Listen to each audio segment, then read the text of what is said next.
आहे की कोलेस्ट्रॉल पाहायचंय. हम्म.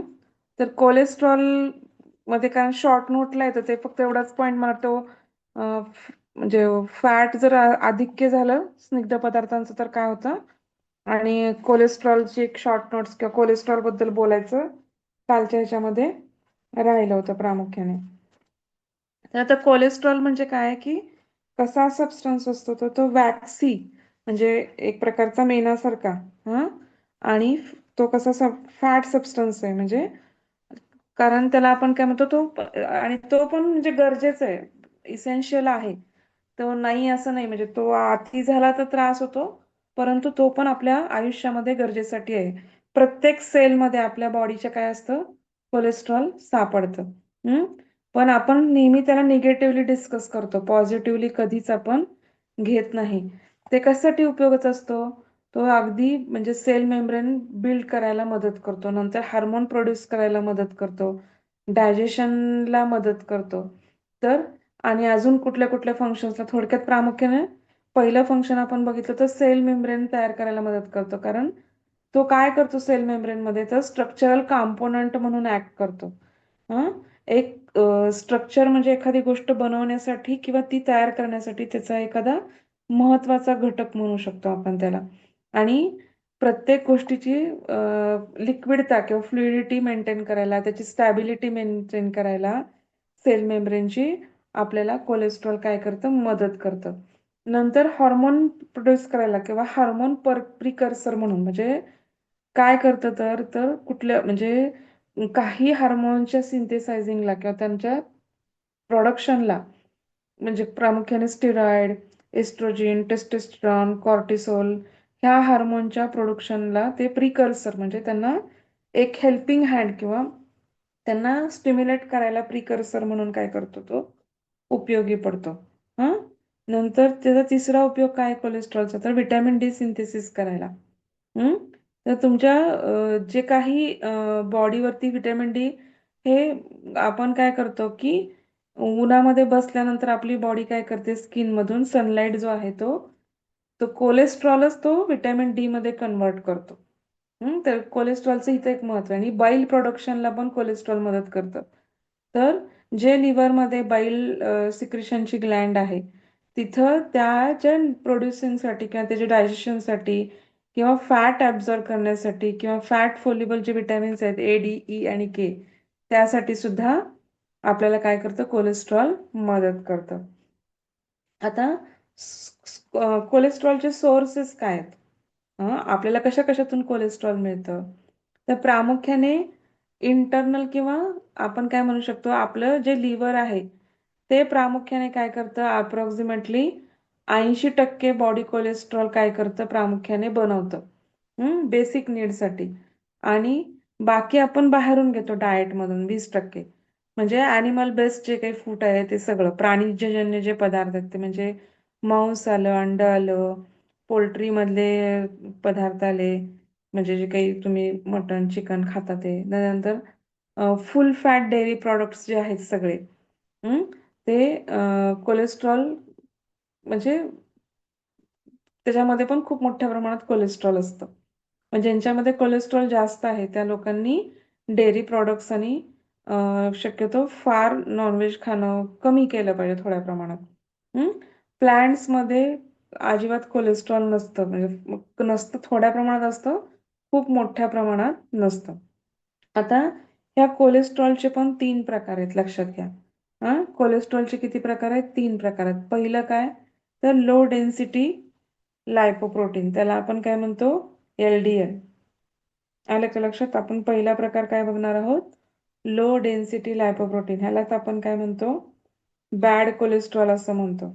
का म्हणतो आपण याला बॅड कोलेस्ट्रॉल तर कारण त्याच्या जर जास्त प्रमाणामध्ये हाय लेवलमध्ये जर ते झालं तर ते काय करतं प्रामुख्याने, तर ते आपल्या शरीरामध्ये काय करतं तर असं म्हणजे धमनी किंवा आपल्या ज्या आर्टरीज आहेत त्यांच्यामध्ये असा प्लाक तयार करतं ते साईडला.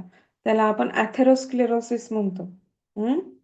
तर आणि तो काय करतो ॲथेरोस्क्लेरोसिसमुळं, त्याच्यामुळे काय तर आर्टरीज नॅरो होतात किंवा अरुंद होतात. आणि त्याच्यामुळे काय होतं, हार्ट अटॅकचं प्रमाण किंवा स्ट्रोक, कारण तिथं ब्लॉक बसणार, जिथं जिथं धमन्यांना आर्टरीना कोलेस्ट्रॉल ब्लॉक होणार, ब्लॉक जमणार, तर मग त्याची जी डायमीटर आहे आर्टरीचा तो कमी होतो आणि मग त्याच्यामुळे काय होतं की रक्तप्रवाहाला अडथळा येतो किंवा धमन्यांमध्ये काठीण्य येतं, त्यांची इलॅस्टिसिटी कमी होते आणि मग त्याच्यामुळं प्रॉब्लेम येऊ शकतो.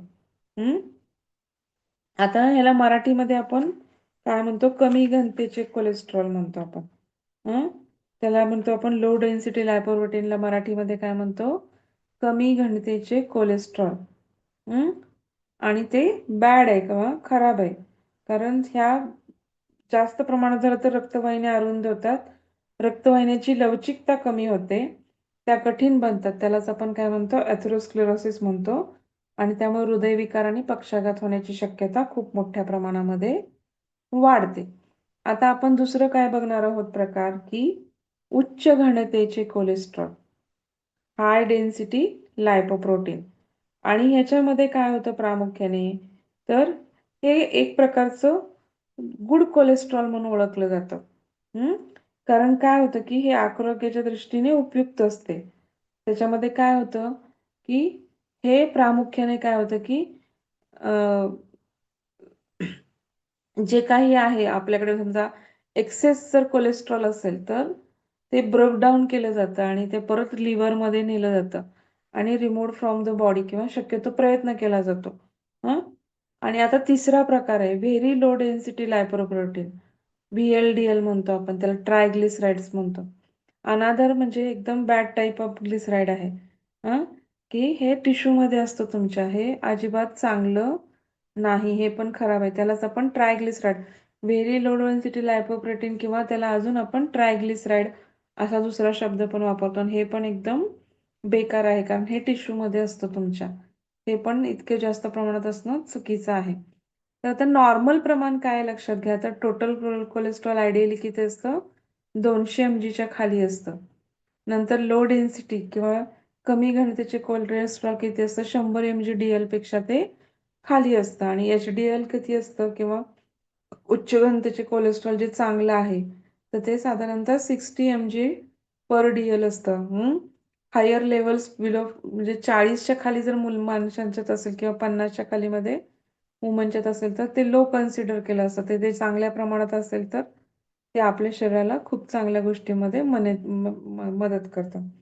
समजा पण आता तुमच्याकडे कोलेस्ट्रॉल जास्त आहे तर तुम्ही काय गोष्टी करू शकता किंवा मॅनेज कसं करू शकता कोलेस्ट्रॉल कमी करण्यासाठी, तर प्रामुख्याने ह्याच्यामध्ये तुम्ही काय करू शकता, तर लाईफस्टाईल चेंजेस करू शकता. लाईफस्टाईल चेंजेस मध्ये काय येतं, तर रेग्युलर एक्सरसाइज, वेट मॅनेजमेंट, तुम्ही रोज व्यायाम केला पाहिजे, वजन कमी करण्याचा प्रयत्न केला पाहिजे, नंतर जेवणामध्ये सॅच्युरेटेड किंवा ट्रान्स फॅट्स घेतले पाहिजे, जे लोअर म्हणजे बॉडी बॅड कोलेस्ट्रॉल लो कमी करतात किंवा कमी करतात आणि गुड कोलेस्ट्रॉल वाढतात, म्हणजे सॅच्युरेटेड आणि ट्रान्स फॅट हेल्पिंग करतात की आपलं बॅड कोलेस्ट्रॉल कमी करायला आणि गुड कोलेस्ट्रॉल, बॅड म्हणजे VLDL आणि LDL हे दोन्ही कमी करायला मदत करतात आणि HDL वाढवायला मदत करतात. मेडिकेशन पण घेऊ शकतो आपण, खूप जास्त प्रमाणात असेल तर मेडिकेशन शिवाय पर्याय राहत नाही.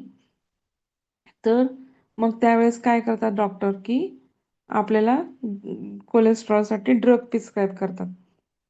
आणि ते ॲट्रोव्हेस्टेटिन वगैरे असे काहीतरी ड्रग्ज असतात, त्याच्यामुळे काय होतं, कोलेस्ट्रॉल पण कमी होतं, वेट लॉस पण होतो त्याच्याने. पण ते डॉक्टरांच्या सल्ल्यानुसार डॉक्टर ठरवतात, खूप मोठ्या प्रमाणात असेल, प्रयत्न करून पण कमी होत नाही, अशा वेळेस डॉक्टर ते आपल्याला प्रिस्क्राईब करतात. आता स्निग्ध पदार्थाचं आधिक्य झालं तर तुम्हाला सांगायची गरजच नाही की स्निग्ध पदार्थाचं आधिक्य झालं सगळ्यात जास्त प्रमाणात तर आपल्याला काय होतं की प्रामुख्याने ओबेसिटी येते आणि ओबेसिटीचे सगळे प्रॉब्लेम्स तुम्हाला सगळ्यांनाच माहिती आहेत, ते सांगायची काही गरजच नाही, कारण ओबेसिटीमुळं हायपरटेन्शन होणार आहे, हायपरटेन्शन होऊ शकतं, स्ट्रोक बसू शकतो, त्याच्यानंतर तुम्हाला थकवा लवकर जाणवणार आहे, हालचाली करायला अवघड जाणार आहे, गुडघ्यावरती वेट जास्त झालं तर गुडघेदुखीचा त्रास होणार आहे. तर ह्या सगळ्या गोष्टी ओबेसिटीमुळं तुम्हाला काय होतात, बऱ्याच गोष्टी फेस करायला, बऱ्याच आजारांचं, डायबिटीस, हायपरटेन्शन, स्ट्रोक, ह्या सगळ्या आजारांचं मूळ कारण हे ओबेसिटी असते. आता जीवनसत्व बघणार आहोत, पुढचा पॉइंट. आपण आता बघितले सगळे, काय काय बघितलं? कर्बोदके बघितले, प्रथिन बघितले, स्निग्ध पदार्थ बघितले, आणि आता आपण बघणार आहोत जीवनसत्वे. आता जीवनसत्वे हा खूप मोठा टॉपिक आहे. तर आपल्या बहुतेक हे 3-4 लेक्चर तर जीवनसत्वावरच जातील. तर जीवनसत्वाचा पहिल्यांदा आपल्याला काय बघायचंय? इतिहास बघायचाय. तर जीवनसत्व कसं असतात की प्रथिने, कर्बोदके, स्निग्ध पदार्थ आपल्याला ऊर्जा देतात आणि खूप मोठ्या प्रमाणात गरजेचे असतात. तसं मात्र जीवनसत्वाचं नाहीये. तर जीवनसत्वे कार्यशक्ती किंवा ह्याच्यापेक्षा आपल्या कार्यक्षमता वाढवायला मदत करतात.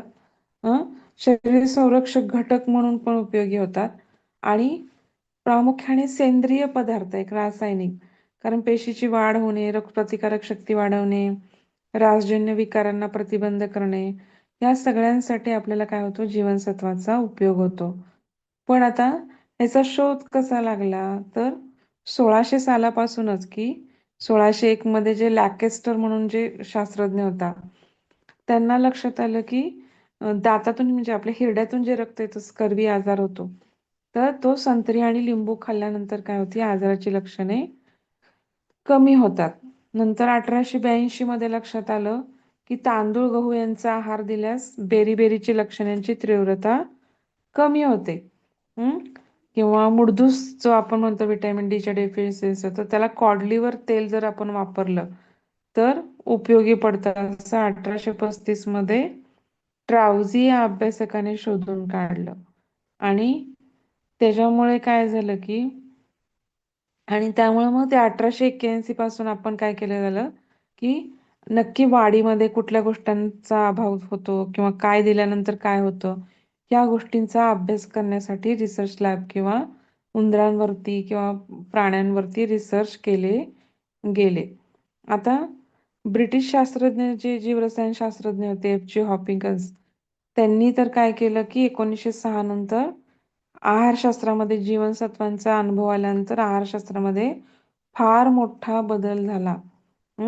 कारण त्याच्या आधी लोकांना एवढं फारसं माहीत नाही. आणि मग त्यांनी काय केलं की व्हायटा हा जो लॅटिन शब्द आहे, त्याचा उपयोग म्हणजे जेवणासाठी लागणारे अमाइन म्हणून व्हायटामिन असं त्याचं नाव ठेवण्यात गेलं, आणि हळूहळू त्या व्हायटामिनचं विटामिन असं संबोधन प्रचलित झालं. नंतर हे जे काही हे आहेत, मग आता लंडनमध्ये काय केलं गेलं की लिस्टर ह्या इन्स्टिट्यूटमध्ये काय केलं गेलं, संशोधन करत असताना हा अमाइन नावाचा रासायनिक संयुग वेगळं करण्यामध्ये त्या लोकांना यश मिळालं. आणि मग त्यांनी काय केलं, कबुतरामध्ये जो बेरी रोग होत होता, तर ह्या अमाइनमुळे तो बरा होतो असं लक्षात आलं. मग त्याच्यामुळे काय केलं की फंक या शास्त्रज्ञांनी सुचवलं की असंच आपण काय करू शकतो, अनेक रासायनिक संयुगे बनवू शकतो. आणि त्याच्यामुळे काय होतात की बऱ्याच आजारावरती आपण याचा वापर करू शकतो, जिथे जिथे अभाव आहे तिथे तिथे.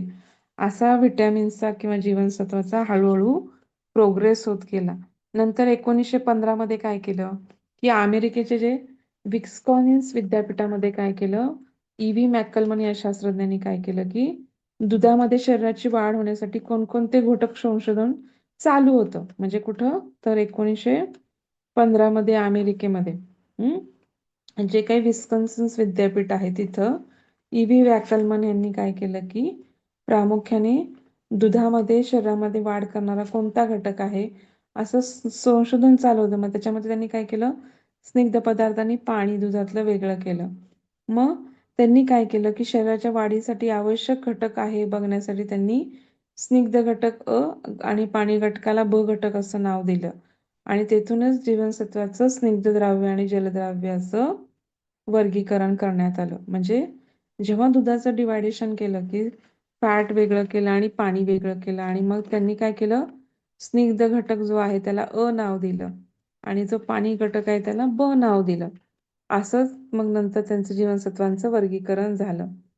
आता जीवनसत्व जर आपण योग्य प्रमाणात घेतली, अन्नपदार्थातून घेतली, तर मग वरून घ्यायची गरजच राहत नाही. परंतु जर अभाव असेल तर आपल्याला वरती गोळ्या घ्याव्या लागतात. नाहीतर त्यांचे अयोग्य त्यांचं शोषण नीट झालं नाही किंवा शरीरामध्ये जरी आपण घेतली आणि त्यांचं शोषणच नीट झालं नाही, तरी पण कमतरता किंवा अभाव आपल्याला दिसून येतो. त्यामुळे जीवनसत्वाचं शरीरामध्ये, प्रत्येक जीवनसत्वाचं शरीरामध्ये काय असतं, विशिष्ट असं काम असतं. जसं कर्बोदके, प्रथिने आणि स्निग्ध पदार्थांचं आपण बघितलं.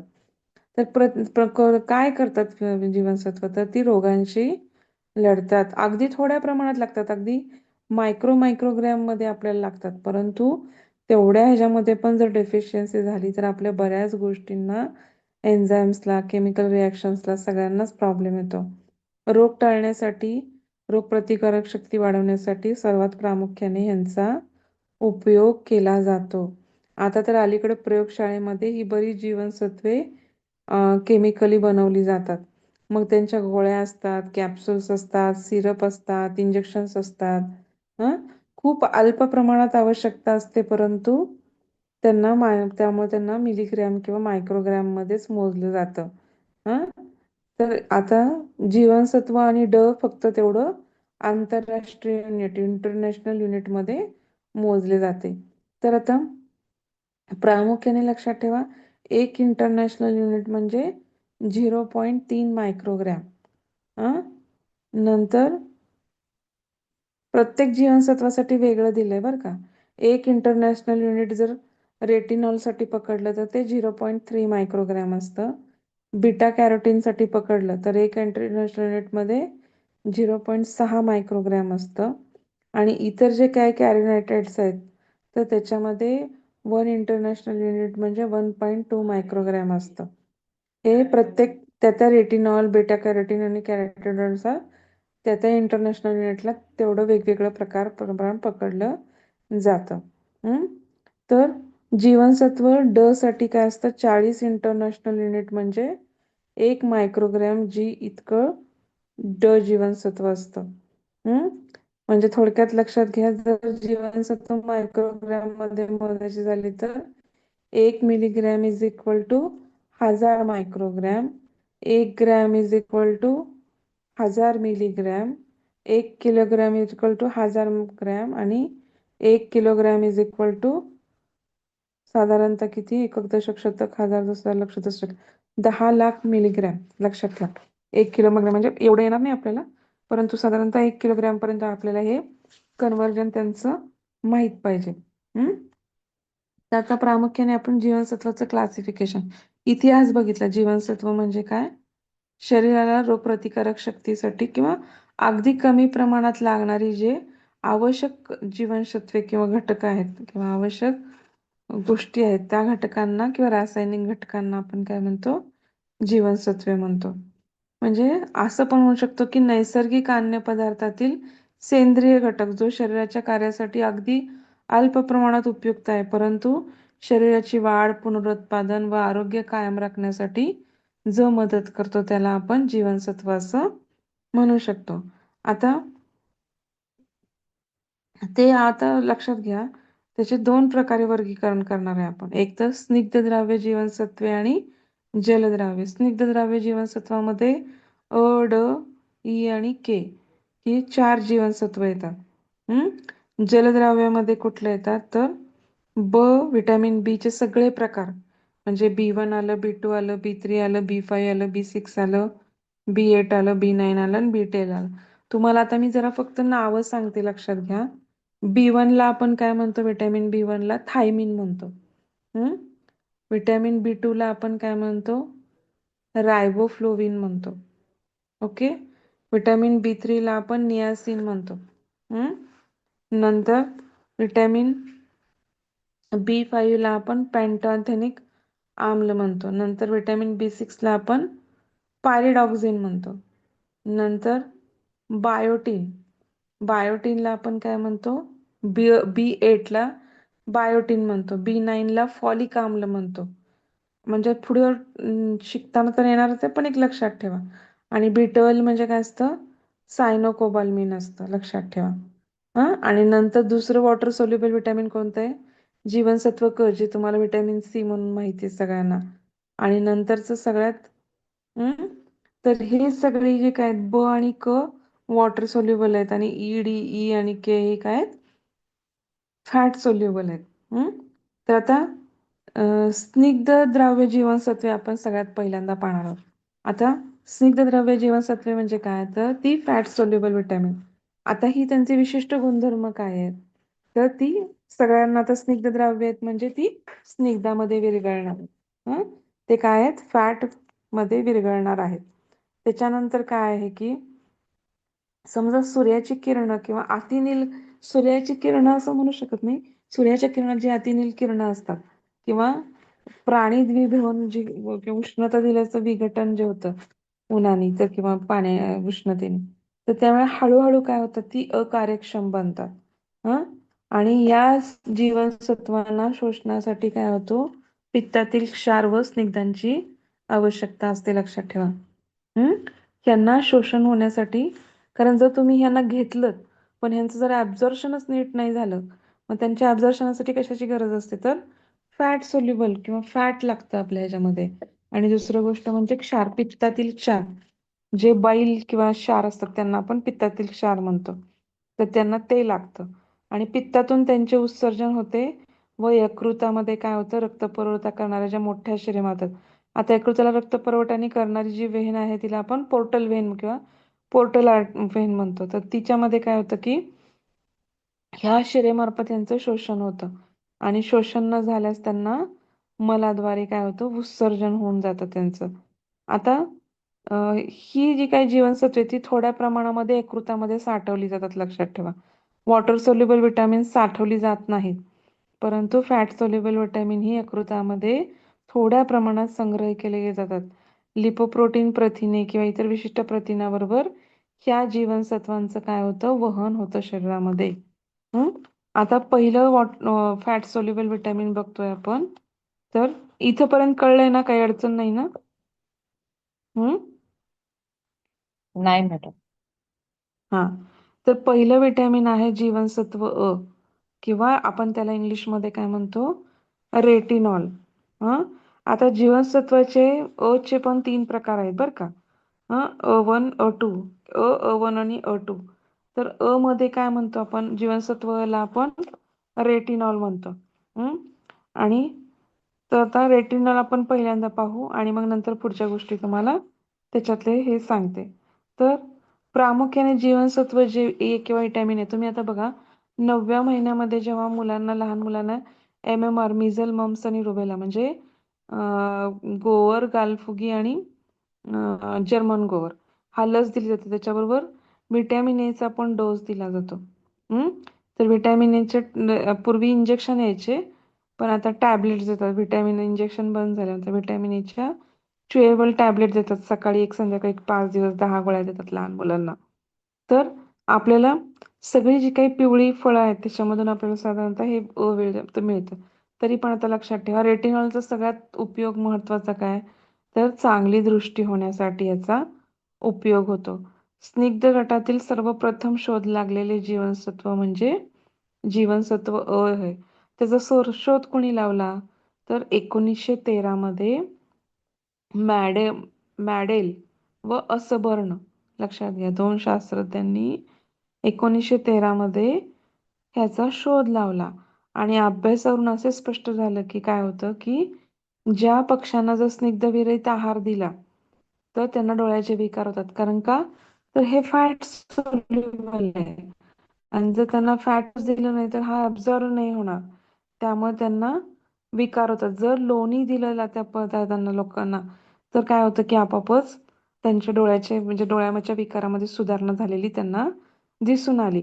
म्हणून 1917 मध्ये काय केलं की मॅककॅलम व डेव्हिस यांनी काय केलं, उंदराची वाढ होण्यासाठी लोण्यात लोणी मग त्यांना घटक मिळणे आवश्यक आहे असा सिद्धांत मांडला आणि ते ह्या विटॅमिनला जीवनसत्व अ असं नाव देण्यात आलं.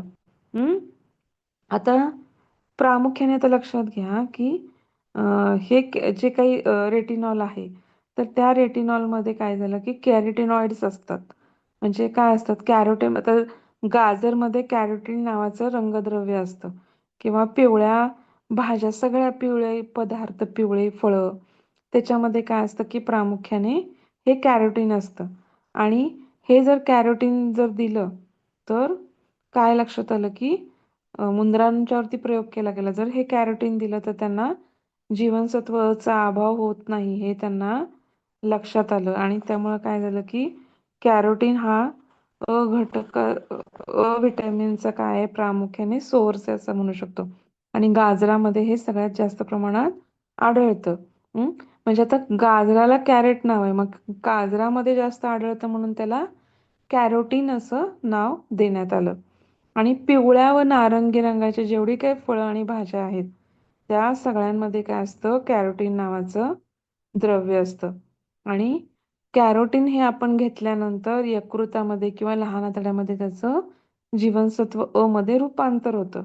आणि त्याच्यामुळे आपल्याला काय होतं की कॅरोटीन, इव्हन माठ जी भाजी आहे, लाल जो माठ असतो, तर त्या माठामध्ये भाजीमध्ये काय होतं की प्रामुख्याने कॅरोटीन आढळून येतं. किंवा अजून काय म्हणतो आपण, पपईमध्ये आढळून येतं, गाजरामध्ये आढळून येतं.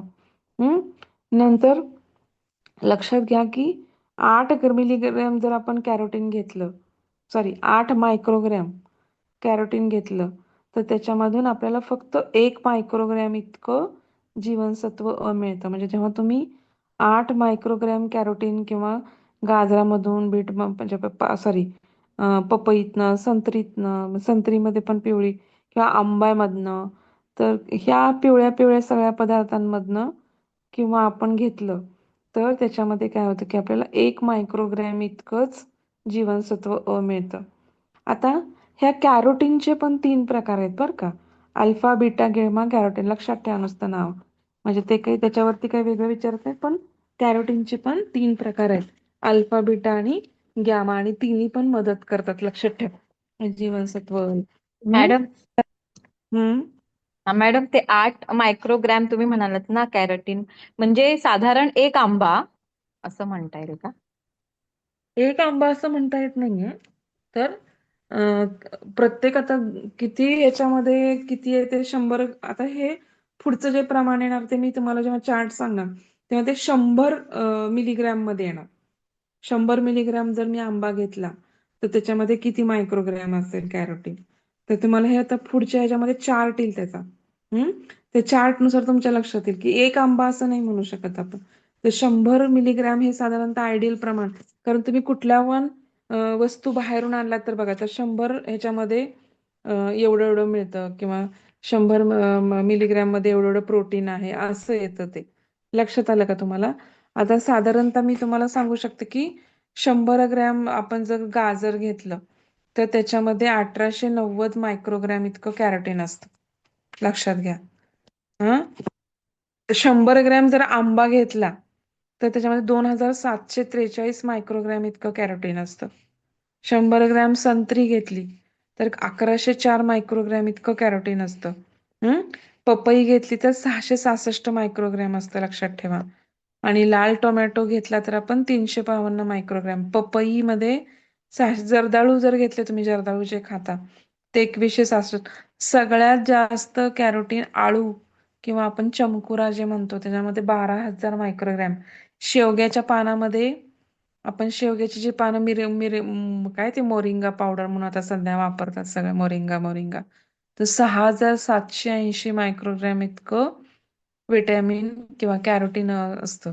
नंतर आपण जी विड्याची पानं खातो, नागवेलीच्या झाडाची पानं, पान खातो आपण चुना लावून किंवा गुलकंद टाकून वगैरे, तर त्याच्यामध्ये 5,760 मायक्रोग्रॅम इतकं असतं. पालकमध्ये 5,580 मायक्रोग्रॅम असतं. हम्म कोथिंबिरीमध्ये 2,340.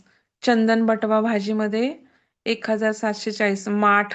कोवळा माठ जो असतो त्याच्यामध्ये पण 5,520 एवढं असतं, लक्षात घ्या. म्हणजे हे सगळे हायर कंटेंट झाले. हम्म नंतर हे आपण सगळे जे व्हेजिटेबल प्रॉडक्ट्स आहेत ते बघितले आपण. आलं का लक्षात तुम्हाला?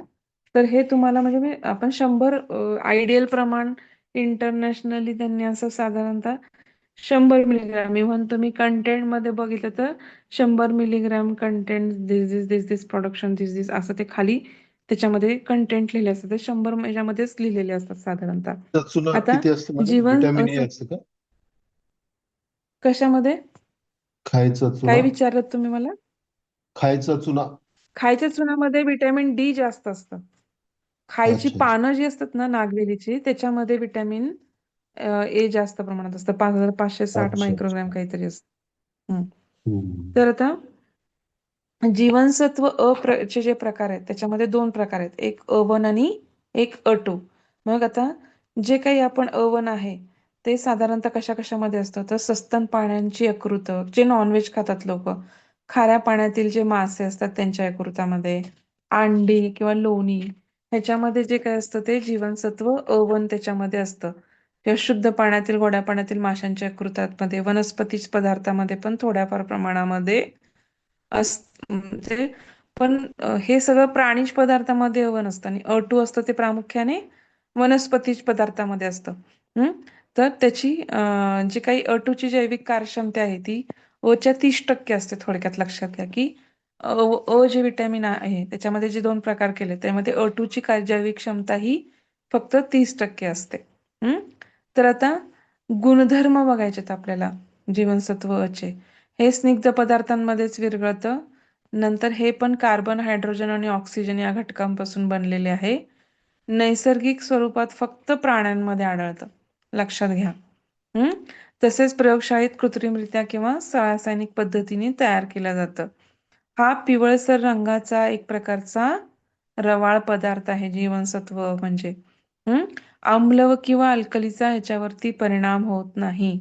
हं त्यामुळे पाण्यात अद्राव्य असल्यामुळे ह्याचा नाश पण होत नाही, लक्षात घ्या.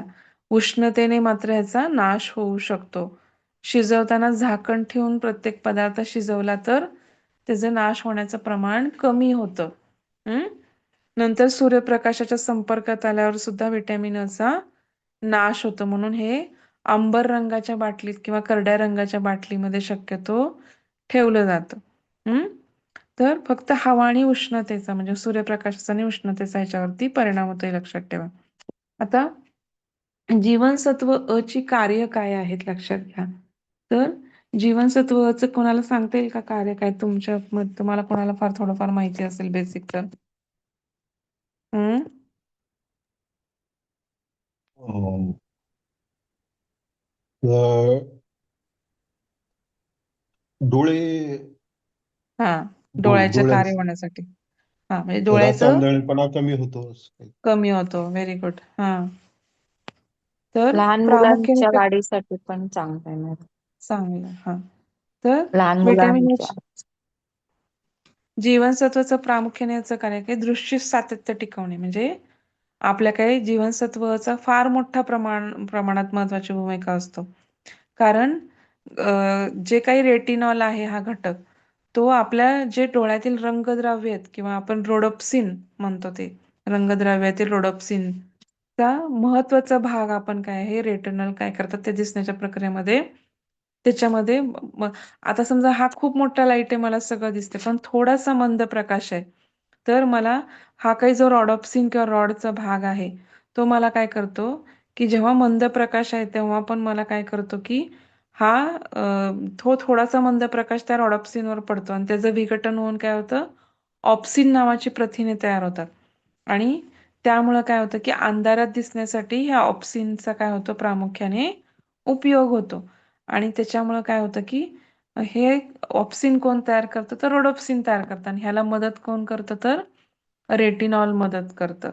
त्यामुळं काय होतं की हे रेटिनॉल आपण काय करतो, रक्तात पाठवतो आणि रक्तातून ते काय होतं की त्या रोडोप्सिन मध्ये जातं आणि तिथं काय करतं की सिरोटोनिन किंवा ऑप्सिनशी संयोग पाहून ते काय करतं, रोडॉप्सिन तयार करतं आणि त्यामुळे आपल्याला म्हणजे ह्या रोडोप्सिनच्या निर्मितीला पण मदत करतात आणि त्या रोडोप्सिनच्या संयुगेशनला किंवा ऑप्सिन निर्माण करायला पण मदत करतात. त्यामुळे काय होतं की इथं आपल्याला मंद प्रकाशामध्ये सुद्धा आपल्याला दिसतं, म्हणजे त्याला विटॅमिन अ मुळे आपण काय म्हणतो, रातांधळेपणा आपल्याला येऊ शकतो किंवा त्रास होऊ शकतो. नंतर आपल्या डोळ्याचं स्वास्थ्य चांगलं राखायला पण काय करतो, म्हणजे डोळ्यांचं विकारांपासून संरक्षण करणे, डोळे सतत ओलसर ठेवणे किंवा पाणीदार चमकदार ठेवणे. कोरडे पडले तर तुम्हाला इरिटेशन होणार आहे. त्यामुळे काय होतं की डोळ्यांना थोडासा ओलसरपणा ठेवावाच लागतो. हम्म डोळ्यातील अश्रुपिंड जे आहे त्याच्यामध्ये अश्रू निर्माण करण्यासाठी पण जीवनसत्व अ ची गरज असते, नाही तर डोळे काय होतात प्रामुख्याने ड्राय किंवा कोरडे पडतात. त्याच्यानंतर त्वचा आणि दाताचे स्वास्थ्य राखायला पण काय होतं, जीवनसत्व अ चा प्रामुख्याने उपयोग होतो. म्हणजे जीवनसत्व अ मुळे काय होतं की आपली बाह्य त्वचा आणि अंतत्वचा मुलायम आणि सतेज राहतील. आता आतील त्वचा म्हणजे काय आली की म्युकोजा आला सगळीकडे. म्हणजे त्वचेच्या आंतरत्वचा म्हणजे आपल्या तोंडातल्या आतला म्युकोजा किंवा आपल्या अन्ननलिकेतला आतला म्युकोजा, स्टमकचा आतला म्युकोजा किंवा श्वसन संस्थेचा आतला म्युकोजा किंवा आपल्या लैंगिक अवयवामध्ये युटेरस म्हणा, स्त्रियांमध्ये, पुरुषांमध्ये टेस्टिस म्हणा, त्यांच्या आतल्या अवयवांचा पण जो काही म्युकोजा किंवा भाग आहे त्याच्या त्वचेवरती एक आच्छादक आवरण तयार करायचं किंवा संरक्षण करायचं काम कोण करतं? जीवनसत्व करतं. कारण तो थर मेंटेन करणं किंवा ठेवणं त्याचं काम की जीवनसत्व करतं. आणि जर जीवनसत्वाचा अभाव झाला तर ते काय होतं की आच्छादक आवरण सुकते आणि मग श्वसन ग्रंथी, लाळ ग्रंथी, लैंगिक ग्रंथी यांच्या आवरणावरती परिणाम होतो आणि त्वचा कोरडी कोरडी व्हायला लागते. तसंच बाह्य त्वचा पण आपली कोरडी होऊ शकते. प्रामुख्याने दातातल्या हिरड्यांचं स्वास्थ्य चांगलं राहायला पण व्हिटॅमिन ए चा खूप मोठ्या प्रमाणात उपयोग असतो. जर अ चा अभाव झाला तर दाताच्या वरती जे इनॅमल कव्हरिंग आहे जे दाताला प्रोटेक्ट करतं. आपण जे काही चहा, कॉफी, ॲसिडिक द्रव्य पितो, कोका कोला, कोल्ड ड्रिंक्स, खूप मोठ्या प्रमाणात आंबट पदार्थ खाणे म्हणजे ताक आलं, लिंबू आलं, हे सगळे ॲसिडिक आहेत. त्या ॲसिडिक पदार्थांमुळे काय होते की तुमच्या दाताच्या वरचं इनॅमल नष्ट होतं आणि दात कमकुवत बनतात किंवा तुम्हाला दाताला सेन्सिटिव्हिटी म्हणजे थंड किंवा गरम पदार्थ लागू देत नाहीत. इनॅमल जर कमी पडलं तर. तर तर ह्या इनॅमल निर्मितीला पण जीवनसत्वचा काय असतो? हिरड्यांच्या स्वास्थ्यासाठी तर असतोच. पण इनॅमल किंवा दातांच्या वरची जे कव्हरिंग आहे त्याच्या संरक्षणासाठी पण आपल्याला व्हिटॅमिन ए चा उपयोग होतो. नंतर आपल्या शरीराची रोगप्रतिकारक शक्ती वाढवण्याचं काम पण जीवनसत्व अ करतं. नंतर आपल्या ज्या काही पेशी आहेत शरीरातल्या हं, तेव्हा हाडांची वाढ होण्यासाठी पण जीवनसत्वाची गरज असते. आपलं जे काही पचनक्रिया किंवा डायजेशन जे होतं, जे पार तोंडापासून चालू होतं ते पार स्टूल निर्मितीपासून स्टूल उत्सर्जनपर्यंत या सगळ्या गोष्टीसाठी जीवनसत्व अ ची गरज आहे. तर आता हे आपण काय बघितले त्यांचे फायदे बघितले. पण आता जीवनसत्व अ किती आवश्यकता आहे? दैनिक आवश्यकता किती आहे? तर साधारणतः लक्षात ठेवा, की जी काही आपण प्रौढ पुरुष किंवा प्रौढ स्त्रिया आहेत साधारणतः आपण 30 ते 50 किंवा 30 ते 60 असं म्हणू शकतो प्रौढ पुरुष किंवा प्रौढ स्त्रिया. तर प्रौढ पुरुषांमध्ये साधारणतः 600 मायक्रोग्रॅम इतकी गरज असते. आणि प्रौढ स्त्रियांमध्ये किती असते ही? तर 600 मायक्रोग्रॅम असते. पुरुषांमध्ये आणि स्त्रियांमध्ये सेम आहे. पण गरोदर स्त्री असेल किंवा तर तिला किती गरज असते? 800 मायक्रोग्रॅमची गरज असते. आणि ज्या लॅक्टेटिव्ह माता आहेत, ज्या अंगावर ब्रेस्टफीड करतायत, तर त्यांना 950 मायक्रोग्रॅम इतकी आवश्यकता असते. लक्षात घ्या. आणि जी काही लहान मुलं आहेत, 0 ते 6 ते 12 महिन्यामधले, तर त्यांना 350 मायक्रोग्रॅम इतकी आवश्यकता असते. नंतर 1 ते 3 वर्षामधील जी मुलं आहेत, त्यांना 400 मायक्रोग्रॅम इतकी आवश्यकता असते. 50 मायक्रोग्रॅमनी वाढते. आणि 4 वर्ष ते 9 वर्ष किंवा आपण म्हणू शकतो किंवा 18 वर्षापर्यंत घ्या. 4 ते 18 वर्ष.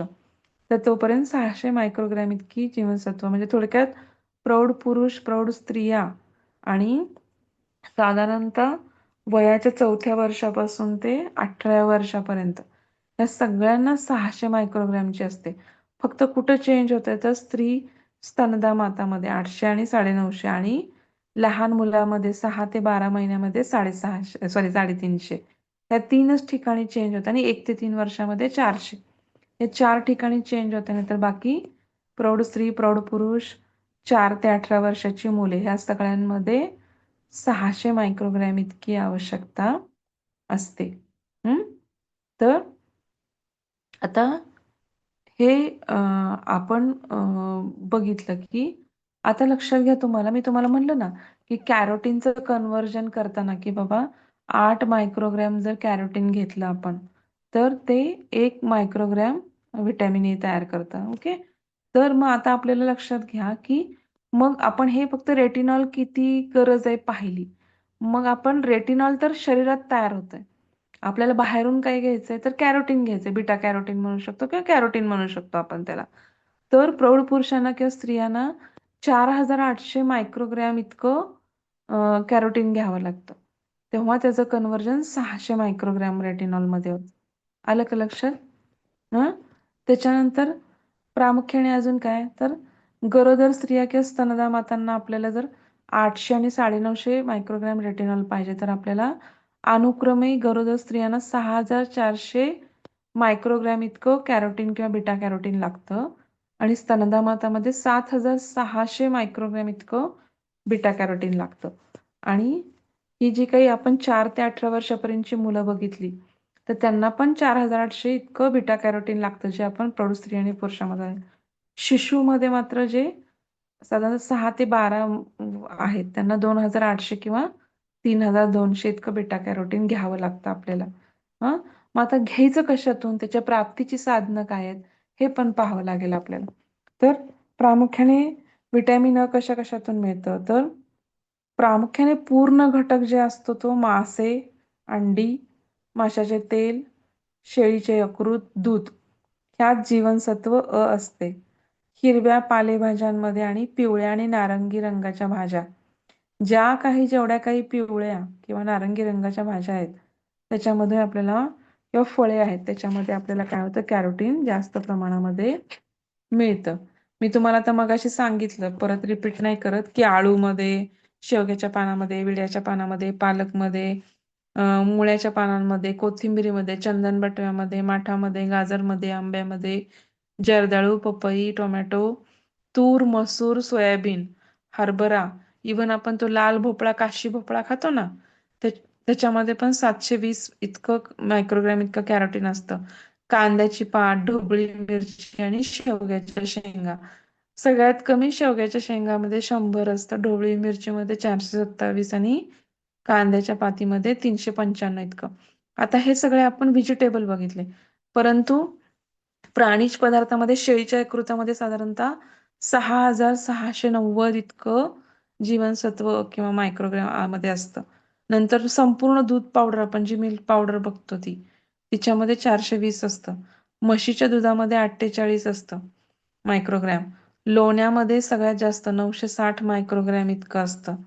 नंतर तुपामध्ये 600 मायक्रोग्रॅम इतकं असतं. तूप खाताना आपण ते. नंतर म्हणजे गाईच्या तुपामध्ये जास्त असतं बरं का 600.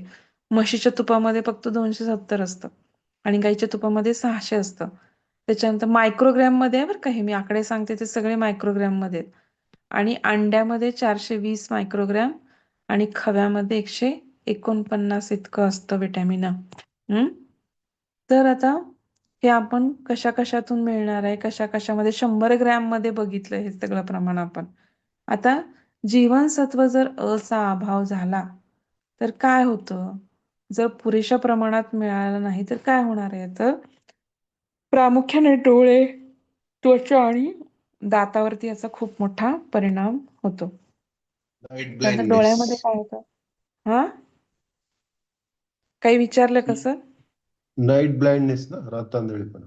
हा, नाईट ब्लाइंडनेस, व्हेरी गुड. रातआंधळेपणाचा प्रामुख्याने याच्यामध्ये आपल्याला काय होतो, त्रास होतो.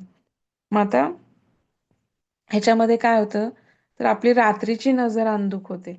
हा, आपली रात्रीची नजर जीवनसत्वाच्या अभावामुळे काय होते, रात्री आपल्याला नजर अंधुक होते. मग ह्यालाच आपण काय म्हणतो, रातआंधळेपणा म्हणतो. डोळ्यातील जे काही दृष्टीपटलातील रॉड्स आणि कोनस अशा 2 प्रकारच्या पेशी आहेत त्याच्यामध्ये रॉड्स पेशीमुळे आपल्याला काय होतं, आपण मगाशी बघितलं की अंधुक आणि मंद प्रकाशात दिसू शकते. तर कोनस पेशी मग काय करतात, आपल्याला प्रकाशामध्ये बघायला मदत करतात. तर रॉड्स पेशीच्या प्रथिनासोबत मिळून काय होतं की रोडॉप्सिन तयार होतं आणि ही दिसण्याची क्रिया होते. परंतु अच्या अभावी काय होतं, रॉड पेशीच क्रियाशील होत नाहीत आणि व्यक्तीला अंधारात दिसत नाही. त्यामुळे रातांधळेपणा येतो. दुसरा आजार काय तर झिरोप्थॅल्मिया. दुसरा डोळ्यांचा आजार कोणता होतो तर झिरोप्थॅल्मिया म्हणजे काय होणे तर डोळे कोरडे होणे. त्याला झिरोप्थॅल्मियाला आपण काय म्हणतो, डोळे कोरडे होणे. तर ह्याच्यामध्ये काय होतं प्रामुख्याने तर ह्याच्यामध्ये जीवनसत्व अच्या अभावी काय होतं की डोळ्याच्या पोकळीतील अश्रुपिंडाचे कार्य योग्य रीतीने होत नाही.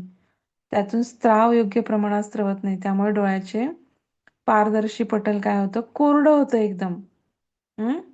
डोळ्याची चमक पाणीदारपणा कमी होतो. डोळ्याची आगाग व्हायला लागते. डोळ्यात बारीक बारीक पुरळ यायला लागतात. अंधुक दिसते. आणि त्यामुळे डोळ्यांना संसर्ग लवकर होतो. कुठला पण आजार किंवा व्याधी लवकर व्हायचे चान्सेस वाढतात. त्यामुळे काय होतं की डोळ्याचा जो काही आच्छादक किंवा आवरणाचा त्वचेचा भाग आहे त्याच्यावरती पण परिणाम होऊन डोळ्यामध्ये अनेक दोष निर्माण होतात. व्यक्ती प्रखर प्रकाशाकडे बघू शकत नाही. डोळे व डोळ्यांच्या पापण्यावरती पण काय होते सूज येते आणि डोळ्यात करड्या रंगाचे त्रिकोणी आकाराचे ठिपके दिसतात. त्याला आपण काय म्हणतो बिटॉट स्पॉट म्हणतो. डोळ्यामध्ये करड्या रंगाचे किंवा छोटे छोटे स्पॉट दिसतात बिटॉट स्पॉट. मग ते दिसल्यावरती आपण समजतो की व्हिटॅमिन डी डिफिशियन्सी आहे. मग आपण व्हिटॅमिन एच्या गोळ्या देतो. हे आपले डोळ्याचे आजार झाले. तिसरं काय होतं की समजा योग्य ग्रोथ ॲडोलसंट पिरियडमध्ये मुलांची वाढ होत असते किंवा लहानपणी पण मुलांची वाढ होत असते. तर अशा वेळेस जर योग्य प्रकारे मिळालं नाही व्हिटॅमिन तर त्यांना काय होते हाडाची वाढ थांबते. शारीरिक विकासामध्ये बाधा निर्माण होते. रोगप्रतिकारक क्षमता कमी होते. आपली चौथा पॉइंट. हृदय, फुफ्फुस, गर्भाशय, श्वसनमार्ग, नाक, तोंडातळे यातील पेशीतील त्वचा किंवा पेशी कमकुवत बनतात. दातावरती च्या अभावी काय होते इनॅमलचं आवरण कमी होतं. त्यामुळे हिरड्या खराब होतात, दात पिवळे होतात. च्या कमतरतेमुळे काय होतं त्वचेवरती पण परिणाम होतो. त्वचा कोरडी पडते, त्वचेला रंग बदलतो, त्वचा खरखरीत होते, त्वचेवरती काय होतात बारीक बारीक पुरळ येतात. स्निग्धांताची कमतरता निर्माण होऊन काय होते त्वचा बेडकाच्या त्वचेप्रमाणे दिसते. त्याला आपण काय म्हणतो फिनोडर्मा असं म्हणतो आपण. नंतर इव्हन जीवनसत्वाच्या अभावी मूत्रमार्गावरती पण वाईट परिणाम होतो. मूत्रनलिकेमध्ये मूत्रखडा होऊन मूत्र विसर्जनाला अडथळा पण निर्माण होऊ शकतो. हे आपण जीवनसत्वाचे काय झाले डेफिशियन्सी बघितल्या. आता समजा जीवनसत्व अचं आधिक्य झालं तर काय होतं तर हे जे काही 1957 साली जे काही मुरे हे शास्त्रज्ञ होते त्यांनी काय केलं की जर समजा व्हिटॅमिन ए आपण जास्त प्रमाणामध्ये आपण खाण्यातून पण घेतोय आणि केमिकली वरती गोळ्या पण घालतो तर त्याच्याने काय होऊ शकतं जास्त प्रमाणात झालं तर ह्याच्यामध्ये काय होतं की गुदद्वाराच्या ह्याच्याखाली फिशर्स येतात गुदद्वाराला. नंतर केस गळतात, अशक्तपणा येतो, थकवा येतो. नंतर अस्थिमऊ पण होतात, डोके दुखतं, भूक लागत नाही. आणि स्त्रियामध्ये मासिक पाळीचा स्त्राव कमी होण्यासारखे परिणाम आपल्याला आधिक्यामध्ये दिसून येतात. म्हणजे जसं कमी झाल्यावर परिणाम होतात तसे आधिक्य झाल्यावरती पण परिणाम होतो. म्हणजे त्याची टॉक्सिसिटी जर निर्माण झाली तर कोरडेपणा येणे, डोळ्याच्या खाली काय होणे किंवा गुदद्वाराच्या वरती फिशर्स येणे किंवा चिरा पडणे असे आपल्याला गोष्टी, केस गळणे, अशक्तपणा, डोके दुखणे, भूक न लागणे, स्त्रियांमध्ये मासिक पाळीचा स्त्राव कमी होणे किंवा अस्थी थोड्या प्रमाणात मऊ होणे हे सुद्धा गोष्टी आपल्याला ह्याच्यामध्ये आधिक्यामध्ये दिसून येतात. काय ह्याच्यामध्ये अडचण आहे का व्हिटॅमिन ए मध्ये?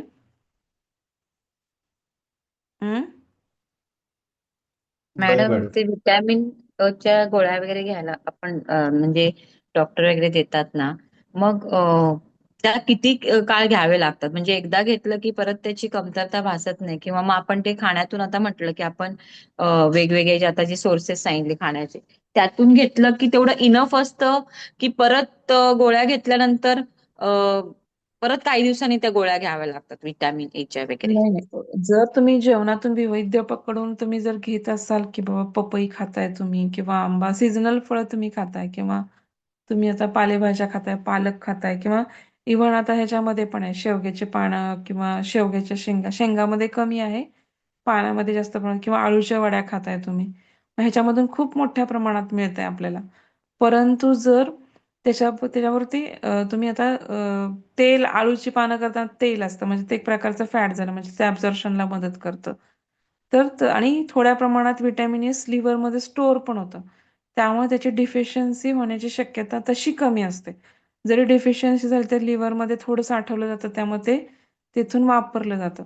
परंतु जर सिव्हिअर तुम्हाला बिटर स्पॉट दिसायला लागले किंवा रातआंधळेपणा दिसायला लागला, असं काय वाटलं तर मात्र टॅबलेट्स तुम्हाला डॉक्टरांच्या सल्ल्यानुसार 1 महिना ते साधारणतः 3 महिने किंवा 6 महिन्यापर्यंत सुद्धा घ्याव्या लागतात. पण ते डॉक्टर ठरवतात की बाबा किती दिवस द्यायचं. 1 महिना द्यायच्यात, 3 महिना द्यायच्यात किंवा 6 महिने द्यायच्यात. तो तुमची लक्षणं, तुमची डिफिशियन्सी किंवा तुम्हाला फॉलोअप घेऊन जर त्यांना वाटलं की बाबा डिफिशियन्सी कव्हर झाली, तर ते तुम्हाला डाएट सांगून गोळ्या बंद करायचा प्रयत्न करतात. शक्यतो नॅचरली, ऑर्गॅनिकली घेतलेलं कधी पण चांगलं. पण खूप प्रमाणात सिव्हिअर जर डिफिशियन्सी असेल तर गोळ्याशिवाय पर्याय राहत नाही. आता पुढचं म्हणजे सुरुवात करू आपण 4-5-6 मिनिटं आहेत आपल्याकडं, पण मी नुसतं एक सुरुवात करून देते आणि मग आपण बंद करू. जीवनसत्व ड घेऊ आपण पुढचं, कॅल्सिफेरॉल. ह्यालाच आपण सूर्यप्रकाशाचे जीवनसत्व आपण असं म्हणतो, लक्षात घ्या. तर जीवनसत्व ड ला आपण मूळदूस प्रतिबंधक पण म्हणतो. 1918 ते 1919 या काळात कॉड तेलातील जीवनसत्वामुळे मूळदूस बरा होतो, हे मेलॅनी बी यांनी प्रयोगाद्वारे सिद्ध केले. जे काही मेलॅनी शास्त्रज्ञ होते, मेलॅनी शास्त्रज्ञ, त्यांनी काय केलं की कॉड ऑइलचा उपयोग करून मूळदूस आजार बरा केला आणि त्यांनी ते सिद्ध केलं की कसं, म्हणजे प्रयोगांती सिद्ध केलं. 1924 मध्ये एच स्टीनबॉक आणि एफ हेस ह्यांनी काय केलं की सूर्यप्रकाशामध्ये जर आपण जर आपली त्वचा संपर्कात आली तर त्याच्यामुळे पण मृदूस रोग बरा होतो. हे सुद्धा कुणी सिद्ध केलं की स्टीनबॉक आणि एफ हेस यांनी सिद्ध केलं. या संशोधनामुळे काय झालं की रोएस्टेरॉल नावाचे जीवनसत्व ड युक्त औषध बाजारात आले. म्हणजे ह्या संशोधनामुळे जे कसं कन्वर्ट होतं, काय होतं, म्हणून त्यांना कळलं की रोएस्टेरॉल नावाचं द्रव्य तयार होतं आणि मग ते रोएस्टेरॉल नावामुळं मग त्यांनी ते जीवनसत्व ड बाहेरून पण बनवण्यासाठी केमिकल कॉम्पोजिशन तयार केलं रोएस्टेरॉलचं. आणि रासायनिक स्वरूप त्याचं काय आहे की नंतर हे 1930 ते 35च्या दरम्यान स्फटिकरूप कॅल्सिफेरॉल म्हणून काय झालं, रासायनिक स्वरूप माहीत झालं आणि त्याच्यामुळं काय झालं की बऱ्याच प्रमाणात औषधं किंवा कॅप्सूल किंवा टॅबलेट्स बनवण्यात आल्या. नंतर इव्हन 1937 मध्ये जे हे शेंक म्हणून वैज्ञानिक होते, त्यांनी काय केलं की 7-डिहायड्रोकोलेस्ट्रॉल जे काही आहे त्याला कार्यशील करून त्यापासून स्फटिकाच्या स्वरूपामध्ये जीवनसत्व ड मिळवण्यामध्ये यश मिळवलं. आपण म्हणलं ना कोलेस्ट्रॉल मदत करतं ह्या विटॅमिन्सला ॲब्झॉर्ब करायला, तर त्यांनी तसंच 7-डिहायड्रोकोलेस्ट्रॉल जे आहे त्याला कार्यशील केलं आणि त्यापासून स्फटिक स्वरूपात जीवनसत्व बनवलं. आता ड चे पण प्रकार आहेत. तर ड चे कोणते प्रकार आहेत? ड1, ड2 आणि ड3. ड1 काय आहे तर वनस्पतीत आढळणाऱ्या पूर्व घटकांपासून हे मिळते. म्हणजे तुम्ही गव्हाचा किंवा तृणधान्यांचा कोंडा तो फेकून नाही जातो, तो खायचा, त्याच्यामध्ये मोठ्या प्रमाणामध्ये जीवनसत्व ड असतं. त्याच्यानंतर माशाच्या यकृतामध्ये पण जीवनसत्व ड1 जास्त प्रमाणामध्ये असतं. आता ड2 यालाच काय म्हणतात? ऑर्गेस्ट्रॉल म्हणतात. ड2 लाच काय म्हणतात? ऑर्गेस्ट्रॉल. हे काय असतं? वनस्पतीमध्ये आढळतं ऑर्गेस्ट्रॉल. हा घटक काय होतो? सूर्यप्रकाशामध्ये किरणांच्या संपर्कात आल्यावर याचं काय होतं? व्हिटॅमिन ड2 तयार होतं. ह्यालाच आपण कॅल्सिफेरॉल असं पण म्हणतो. आणि तिसरा प्रकार आहे डी3. ह्यालाच आपण काय म्हणतो? डिहायड्रोकोलेस्ट्रॉल पासून 7-डिहायड्रोकोलेस्ट्रॉल म्हणतात ह्यालाच.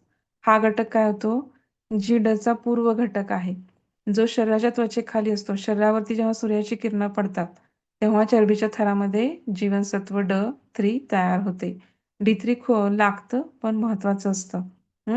आता साधारणतः आपण बघितलं की D1 बघितलं, D2 बघितलं आणि D3 बघितलं. D1 कशापासून बघितलं? कोंडा आणि माशांतलं यकृत. नंतर D2 कशापासून? तर वनस्पतीमध्ये आढळतं आणि सूर्यप्रकाशाच्या संपर्कात आल्यावर पण हे तयार होतं.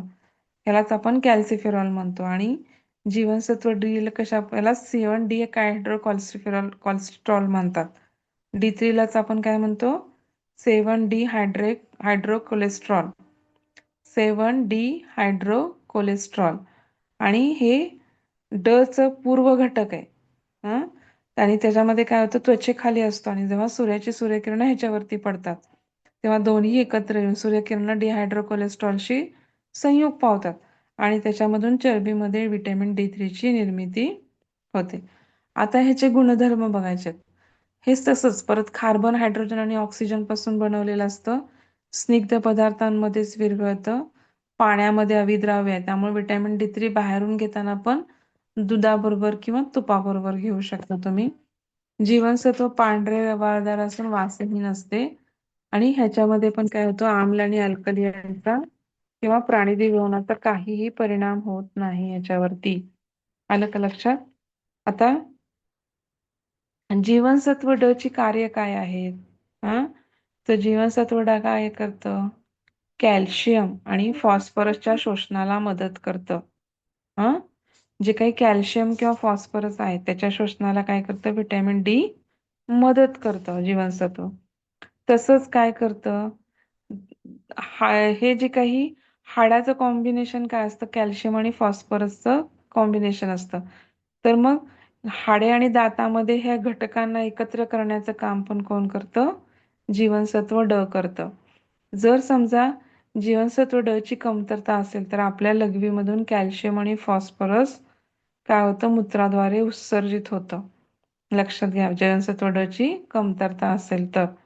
नंतर हाडांच्या निर्मिती आणि वाढीसाठी पण काय होतं? प्रामुख्याने हे उपयुक्त असतं. कारण लहान मुलांच्या मध्ये काय असते? हाडांची संख्या जास्त असते थोडी.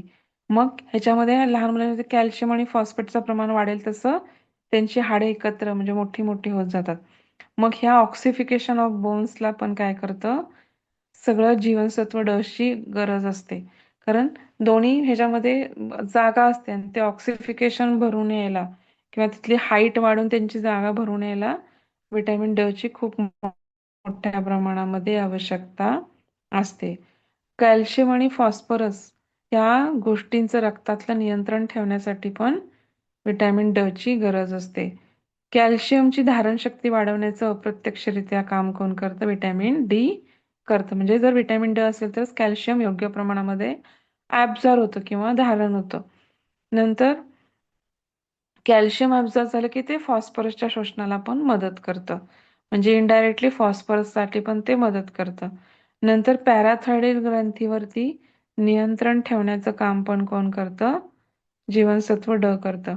म्हणजे उपकंठस्थ ग्रंथीतून जो स्रवणारा स्राव आहे त्याच्यामध्ये काय होतं की मूत्राद्वारे फॉस्फरसचं उत्सर्जन वाढतं व हाडातील फॉस्फरस वेगळे करून रक्तातील कॅल्शियमचं प्रमाण पण काय केलं जातं? योग्य म्हणजे कॅल्शियम आणि फॉस्फरस हे एकमेकांच्या उत्सर्जनावरती एकमेकाच्या ह्याच्यावरती अवलंबून असतं.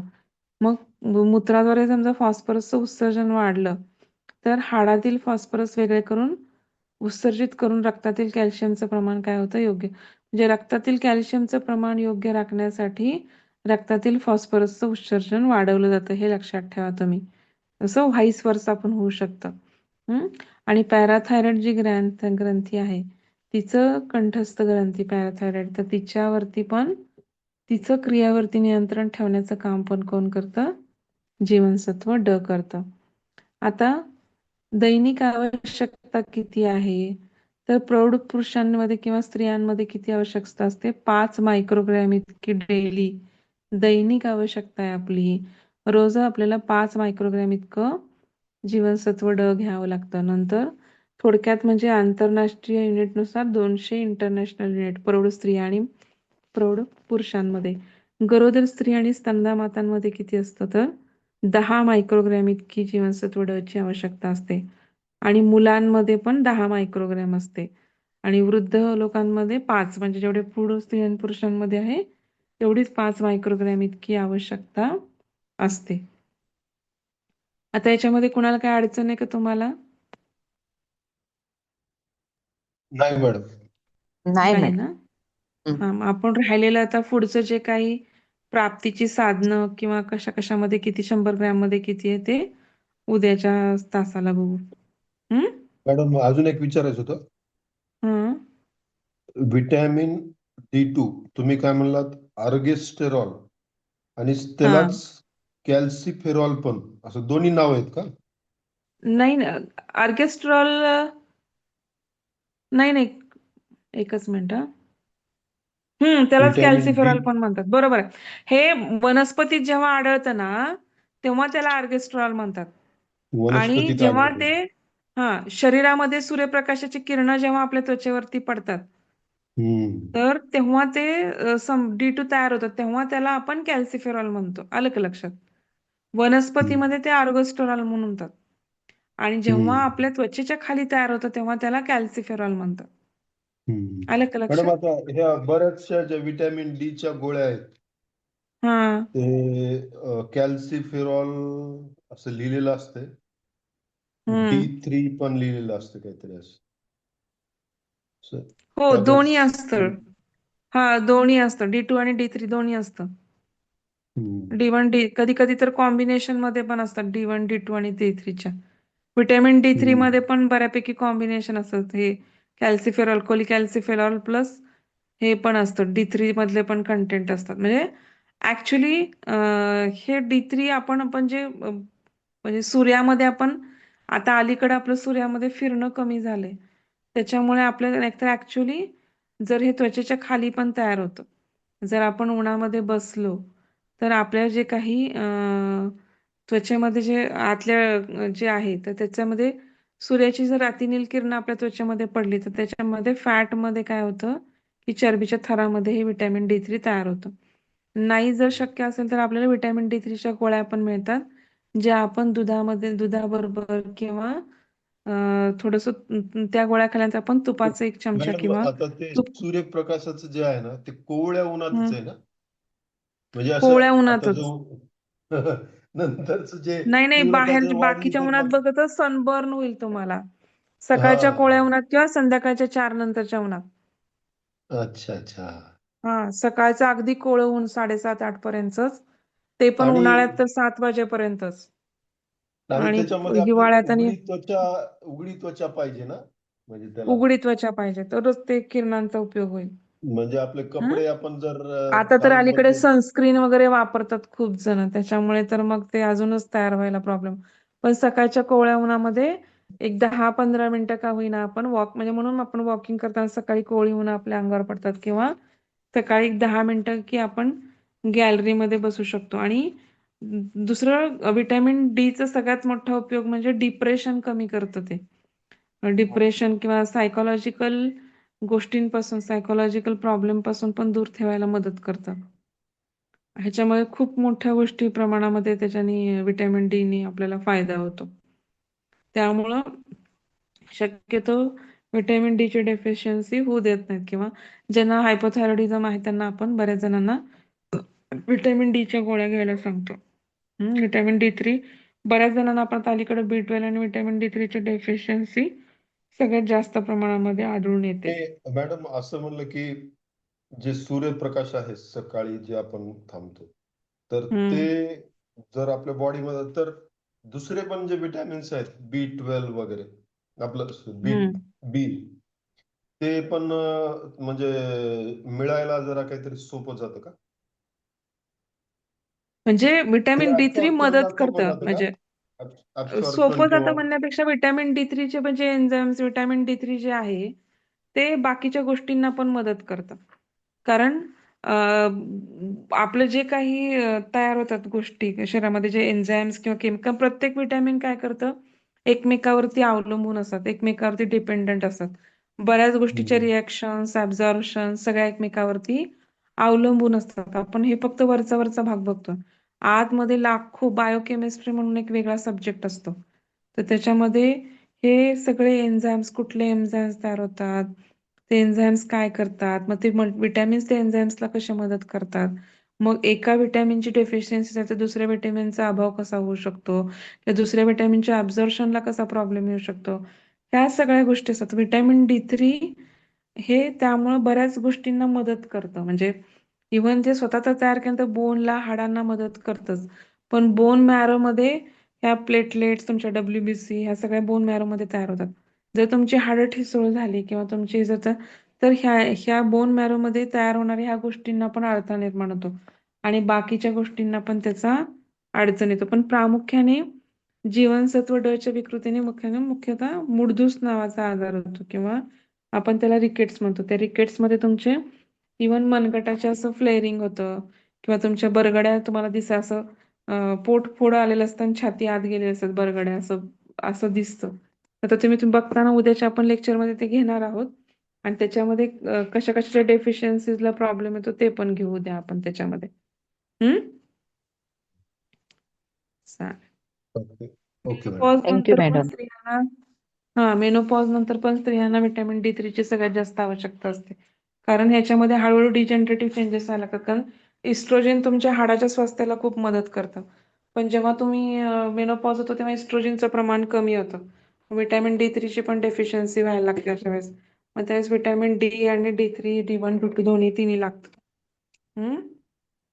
चालेल. थँक्यू. हो, थँक्यू.